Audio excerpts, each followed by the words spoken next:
The apothecary. Before the discovery of antibiotics, X-rays, and any number of treatments that we take for granted, a cut finger, an abscess, or a broken bone could prove fatal.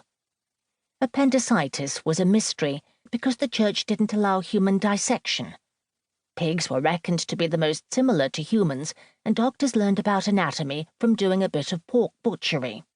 The trouble is, pigs don't have an appendix, so the strange white-side sickness had no explanation, even had the invasive surgery to treat it been possible, which it wasn't.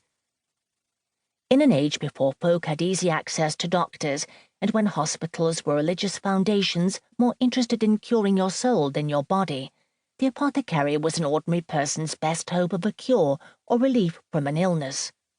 Because apothecaries saw different people with various illnesses each day, most had quite an extensive knowledge of the human body and herbal remedies, often knowing more than a university-trained physician.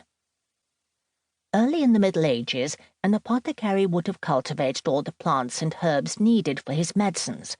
Later, around London, people in the surrounding countryside grew plants to order for the apothecaries.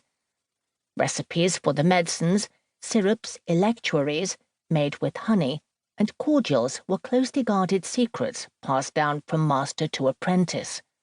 Many apothecaries had their own shops, with a still room behind, where they distilled their remedies.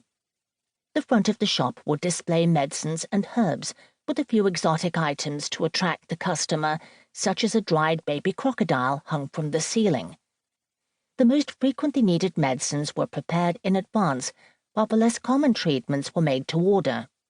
Courses of treatment tended to be holistic, involving the patient's lifestyle. Changes to diet, taking more or less exercise, even sleeping in a different room if the aspect of the bedchamber was unsuitable.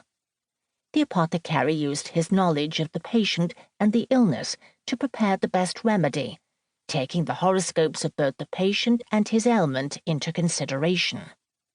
Ideally, doctors of all kinds tried to avoid treating patients who were most likely to die, in case their treatments were blamed when the patient passed away.